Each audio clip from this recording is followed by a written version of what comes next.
Hi guys, my name is Nnanyelu Nwune, Chief Marketing Officer for Zinger Technology. I'm a serial entrepreneur and I'm offloading with HoBeei. Zinger Technologies we were nominated for the CEO of Network Technology category, which we won for 2022. I'm a business consultant, and when Zinger was an idea founded by David Zinger, the ideas were bounced between the co-founders and myself. So business consultants, I poked the ideas, and we transitioned Zinger from an ideation stage to a startup stage.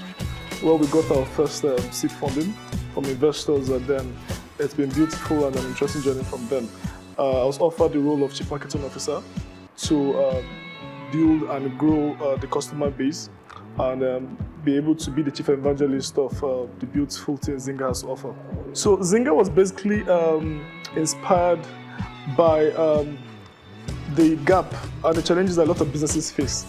For example, a lot of takeout outlets, when the dispatch guys come to deliver food, because I mean the co-founders of Zinger are pretty very young people. They don't cook, so they do a lot of ordering online for takeouts. So every time the dispatch person comes, it's always the issue of I don't have change, or I can't receive transfers, I don't have POS and all that stuff. So obviously we identified that there was a niche that could be breached, and then that's how Zinger came about, to be able to offer businesses that ease to receive dual alert systems without having the staff calling the business owner to verify credit alerts. So with Zinger avails businesses the opportunity to have their staff receive alerts while the business owner receives the same alert without the staff being able to see the general balance. So it's also very unique. It gives businesses that have multiple branches that seamlessness and allows the business owner have to go about his daily activities without being bothered with phone calls and SMSs to check for credit alerts. Also, Zinger also stops the idea of fake alerts too, because it hits our system. If it doesn't come, it doesn't come. As a serial entrepreneur, I wear many hats. I'm the founder for Euro Logistics, the co-founder for I7 Africa, the MD and founder for NC Integrated Services, a consulting firm for businesses in the financial sector and businesses in the business process outsourcing industry. Also, I'm a cybersecurity enthusiast. I do a lot of research. I consult for a couple of businesses outside Nigeria and people in the academia in the United Kingdom, Ireland, and the USA. Also, I'm a business consultant on the freelance side. I have a beautiful eye to make businesses better, so that has helped me balance all my business interests. Also, my high level of empathy has helped me provide top-notch customer services to these businesses that we offer, what we have intellectually. It's helped us maintain and build relationships with every business. The key thing with businesses for sustainability is relationships. So we've been able to do that aptly, and that has helped me create a balance across my businesses where I have interest. Okay, so basically how I sustain my lifestyle, it's a really interesting question.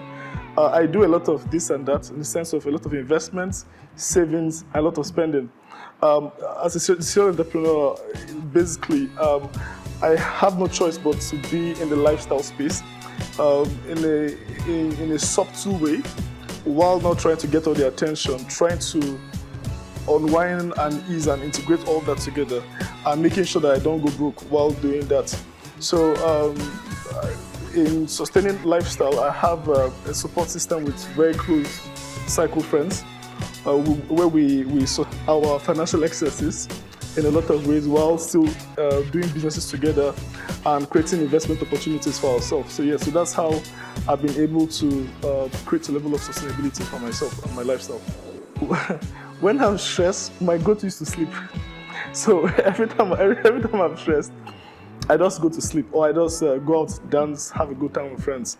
So my coping mechanism is sleep, hang out with my friends, my close buddies, my community. It's very, very key and important to me creating that balance between being stressed out. I mean, doing this in Nigeria, it comes with its own level of stress. So it's important to actually have that community that helps you create that balance, takes off that stress, at least for a little while. It helps. Something people don't know about me, I wish they knew, is that I could sell snow to winter itself. I could sell heat to Nigeria. As a little child, right from when I was in primary school, I remember being able to hustle to sell rubber bands to other students. While other students were playing rubber bands, I saw business opportunity in that, and I took it. I started selling rubber bands in primary school to other students that were happy to waste money. When I was in secondary school, I and my family friend China, we started making jotters to sell to everybody that visited the house. If you visited his house during holidays, you must buy a jotter. If you lived in that house, you must buy a jotter. While in the boarding school, I started selling abacha to my Hausa friends, like the cassava to Hausa friends. I created a market in the school that when during the visiting days, I always told my mom, "Welcome and please make sure you bring a lot of abacha to me." I wasn't taking it, but I was selling it to a lot of people. So while people were making kwado, and they love interesting this, I was able to introduce a different culture to my northern friends. While I was in England doing my masters, I started selling academics to people to help people do the academic work, and I made a shitload of money while doing it. So yeah, I was born with a hustle. Okay? I think one thing I would love to learn how to do better, which is pretty tough, is trusting people in my personal space. I have my guards I'm highly guarded, maybe from personal experiences and all that. So trusting people more in my personal space, something that I really wish I could make some adjustments to accommodate more trust for other people outside myself.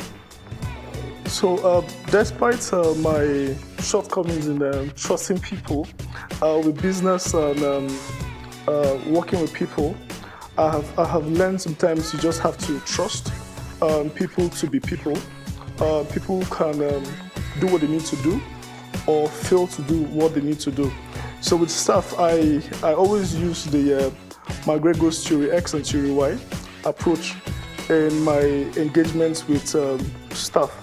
So people who are self-motivated and people who you need to micromanage. So that has helped me with the staff side of things. On the other aspect of partnerships, I prefer to work with my friends, people I already have good social network with. That way it makes and helps me manage conflicts better. So an opinion I have that it's very controversial politically in Nigeria is you can't be a saint in the sense of being a saint to delve into Nigeria's politics and succeed. You might be a saint and become a politician and get into the leadership position, but trust me, you won't succeed. In fact, globally, I make bold to say that no saint can become a great leader. If you look at Martin Luther King, Malcolm X, Nelson Mandela, Muammar Gaddafi, like every person that has been an amazing leader in his own right or her own right has those little dents somewhere, either in personal life, public life. You have to be crazy enough and ruthlessly enough to get things to work. Because people will be people. People do not have a mind of their own. Even Jesus Christ was once hailed Hosanna in the highest, and shortly later he was like, crucify him. So you can't beat Jesus. So to get things done, you just have to get what you need to get done. If it makes you sleep well at night, get it done. One thing I'm still trying to figure out is in the African context, why we have refused to become adequate enough for our own self. Why in Africa we've failed to leverage community and put the future for the next generations above our own immediate gratifications. Why in Africa we failed to learn from even history, from past experiences. We seem to have this. We seem to be to have this passive, progressive dementia, where we're sick, we don't realize we're sick.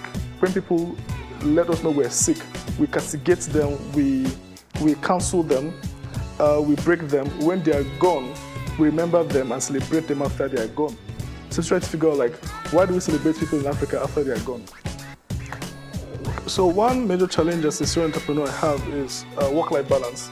Imagine that I try to be intentional to create time for the kids, to like my son who lives with me, I try to find time to spend that quality time with him. Because it's funny how being a serial entrepreneur, the goal is to be able to provide and create long-term sustainability for family, beyond yourself, to be honest. And in doing all of that, you lose out on time with family, you lose out on time with friends. So you actually have to be intentional to make time with friends, so you don't reach out to friends only when you're in need. You have to be able to know and see your kids grow intentionally, because they will grow regardless.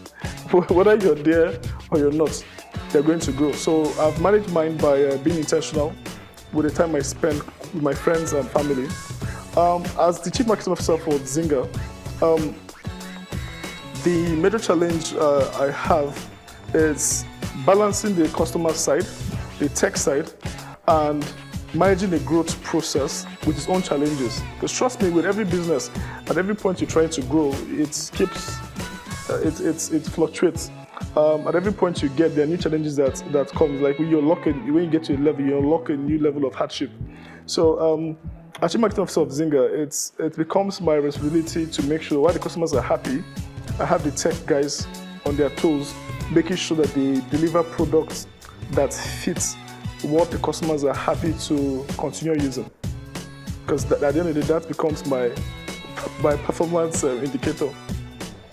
My basic life philosophy I've had for over like 2 decades is simply, I'll die for what I believe in. Whether it's love, whether it's an idea, whether it's a person, whether it's a concept, I'll die for what I believe in. Regardless, we're all going to die. So what makes me happy when I self-reflect is the fact that I thought this, I did it after thinking it. So in the idea of dying for what I believe in, if my convictions are right, I'm happy. If it's wrong, I learn. So I can believe in A today, and my worldview could change tomorrow, given that pass from point A to point B allows my personal experiences influence my worldview. So my belief could change, but at every point in time, I'm ready to die for what I believe in. So if I believe in an idea, I'm all in. I'm always all in for anything I believe in. For how I physically declutter, if I'm moving space, if I'm moving from my old property to a new property, if I have like new things coming in, I try to declutter physically. In my decluttering process, I have people in mind that I always preconceive that this is who I'll give this item to when I get something new. But one thing that is very dear to my heart that I try to hoard. I'm a hoarder for things like that. My phones and my laptops. So with my old laptops, I keep them because I just feel that if I give it out, I might one day need an information that's on that laptop. So because like a couple of systems I've used, and like I have a laptop I've used for like 11 years. It's my main laptop.